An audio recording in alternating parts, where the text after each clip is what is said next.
Assembly ఎన్నికల్లో పరాజయం పాలైన బీఆర్ఎస్ లోక్సభ ఎన్నికల్లో సత్తా చాటడానికి సమాయత్తమవుతుంది. ఇందులో భాగంగానే అభ్యర్థుల ఎంపికపై స్పెషల్ ఫోకస్ చేస్తుంది.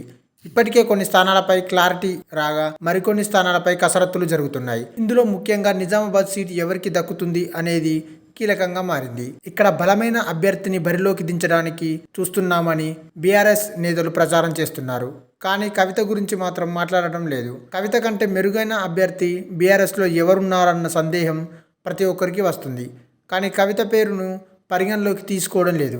దానికి కారణం ఏంటో చెప్పడం లేదు. కవిత కూడా నిజామాబాద్లో పోటీకి ఎలాంటి ఏర్పాట్లు చేసుకోవడం లేదు. పరిస్థితి చూస్తే ఆమె పూర్తిగా లోక్సభ ఎన్నికల నుంచి తప్పుకున్నట్టుగా కనిపిస్తుంది. నిజామాబాద్ నుంచి పోటీ చేయడానికి గతంలో ఏర్పాట్లు చేసుకున్నారు. ఎంపీ అరవింద్తో సై అంటే సై అని సవాళ్లు చేశారు. పసుపు బోర్డు గురించి, ఆయన ఇచ్చిన బాండ్ గురించి విస్తృతంగా పోరాటం చేశారు.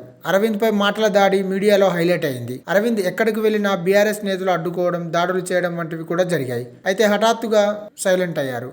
దీంతో బీఆర్ఎస్ నేతల్లో నిర్వేదం కనిపిస్తుంది. నిజామాబాద్ లోక్సభ నుంచి కవిత కన్నా బలమైన అభ్యర్థి ఎవరు ఉండరు. ఎవరైనా సెలబ్రిటీని తెచ్చి నిలబెట్టాల్సి ఉంటుంది. రాజకీయాల్లోకి రావడానికి దిల్ రాజు ఆసక్తికరంగా ఉన్నారు. అయితే ఆయన చూపు అప్పట్లో టీఆర్ఎస్ తరపున ఉండేది. కానీ తర్వాత కాంగ్రెస్ వైపు ఉంది. ఇప్పుడు ఆయన కాంగ్రెస్కే ప్రిఫరెన్స్ ఇవ్వచ్చు.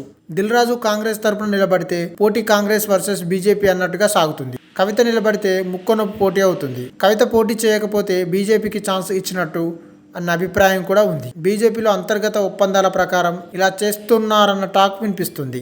ఈ వీడియో మీకు నచ్చినట్టయితే లైక్ చేయండి, షేర్ చేయండి, కమెంట్ చేయండి, సబ్స్క్రైబ్ చేయండి.